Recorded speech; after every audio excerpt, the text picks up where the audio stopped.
Hello बच्चों, क्या हाल चाल। एकदम बढ़िया।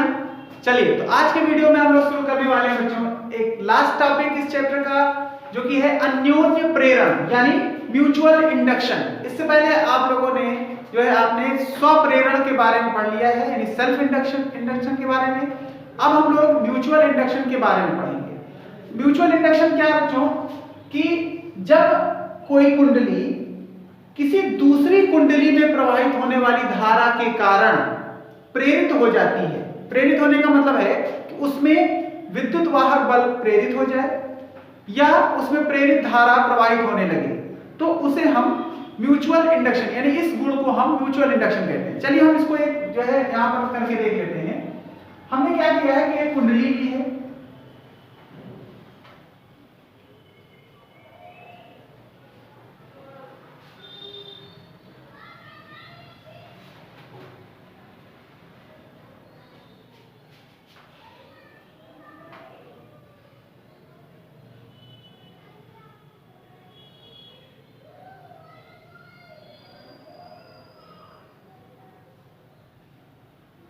तो बच्चों इस कुंडली को सेल और बैटरी से जोड़ दिया गया है। अब इसके पास एक दूसरी कुंडली हम रख देते हैं,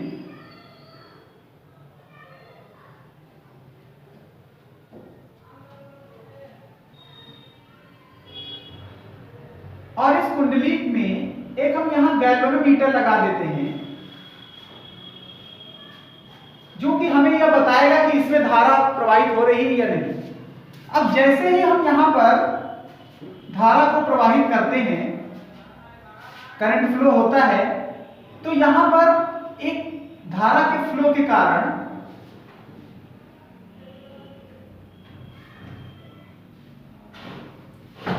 चुंबकीय क्षेत्र उत्पन्न होता है। और ये चुंबकीय क्षेत्र बच्चों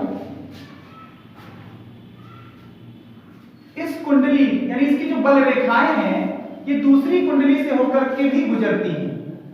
ठीक, अब यहां पर अगर हम धारा के मान में परिवर्तन करते हैं तो इस कुंडली से गुजरने वाले चुंबकीय फ्लक्स के मान में भी बदलाव होता है, और जिसके कारण इसमें एक धारा उत्पन्न होने लगती है, यानी धारा प्रवाहित होने लगती है, जो कि गैल्वेनोमीटर में हमें बताई जाती है। अब ये धारा जो है, क्योंकि आप जानते हैं कि विद्युत वाहक बल की जो दिशा होती है वो ऐसी होती है कि वो उस कारण का विरोध करती है। अगर चुंबकीय फ्लक्स का मान बढ़ रहा है यहां पर, तो ये धारा की दिशा ऐसी होगी कि चुंबकीय फ्लक्स को कम करने का प्रयास करे। अगर चुंबकीय फ्लक्स का मान घट रहा है तो ये धारा की दिशा ऐसी होगी कि चुंबकीय फ्लक्स का मान बढ़ाने का प्रयास करे। क्लियर होगी बात। इस गुण को यानी ये जो घटना होती है इसी को हम अन्योन्य प्रेरण यानी म्यूचुअल इंडक्शन कहते हैं। म्यूचुअल इंडक्शन मतलब इस कुंडली में जो चुंबकीय क्षेत्र उत्पन्न हो रहा है यानी जो धारा प्रवाहित हो रही है वो इसके कारण हो रही है, इसमें प्रवाहित होने वाली धारा और इसके चुंबकीय क्षेत्र के कारण हो रही है, यानी इनके दोनों के म्यूचुअल से हो रही है, इसका इसीलिए इसको म्यूचुअल इंडक्शन कहते हैं। ठीक है, तो बच्चों अब हम लोग यहां पर थोड़ा सा इसके बारे में देख लेते हैं कि अगर हम मान लें कि और एक चीज और जान लीजिए, ये जो कुंडली है इसको हम प्राथमिक कुंडली कहते हैं, यानी प्राइमरी कॉइल, प्राथमिक कुंडली, और इसको हम द्वितीयक कुंडली कहते हैं, यानी सेकेंडरी कॉइल। हमने मान लिया कि प्राथमिक कुंडली में प्रवाहित होने वाली धारा जो है वो I है, ठीक है ना, या I1 आप मान सकते हो।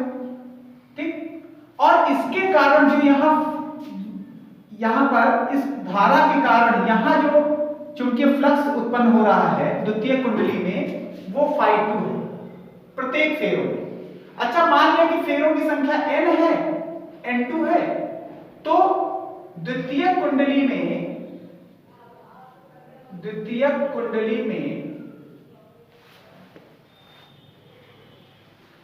फ्लक्स ग्रंथिताओं की संख्या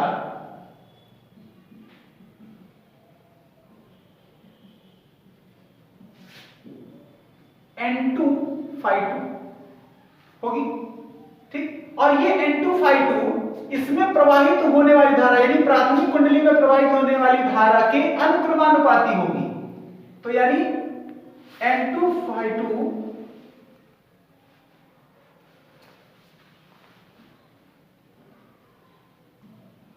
directly proportional to the I1।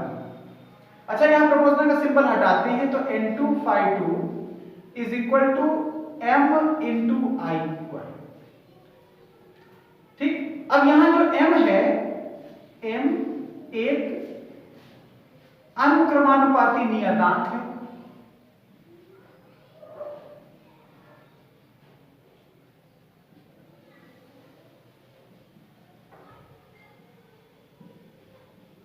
जिसे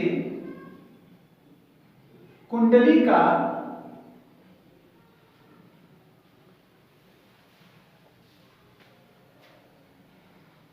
अन्योन्य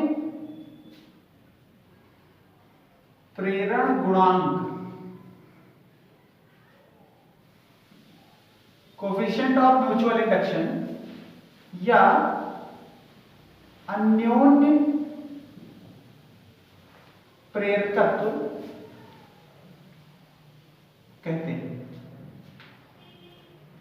ठीक है, तो यहां से अगर m की वैल्यू आप निकालोगे तो m बराबर क्या हो जाएगा, N2 डिवाइडेड बाई I1। ये इसका फॉर्मूला है।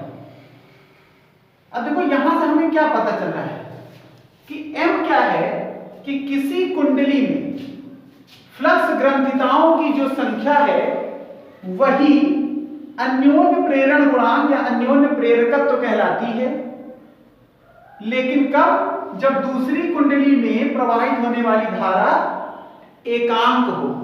यानी अगर जो है किसी एक कुंडली में धारा जो है एकांक प्रवाहित हो रही है तो उस स्थिति में दूसरी कुंडली में जो आपका फ्लक्स ग्रंथिताओं की जो संख्या होगी वही उसका क्या कहलाएगी, अन्योन्य प्रेरण गुणांक या अन्योन्य प्रेरकत्व कहलाती है। ठीक है, ये बात समझ आ गई। अच्छा, अब इसी को अगर हम देखें कि चूंकि आप जानते हैं कि E की वैल्यू यानी E2 बराबर क्या होगा, माइनस N2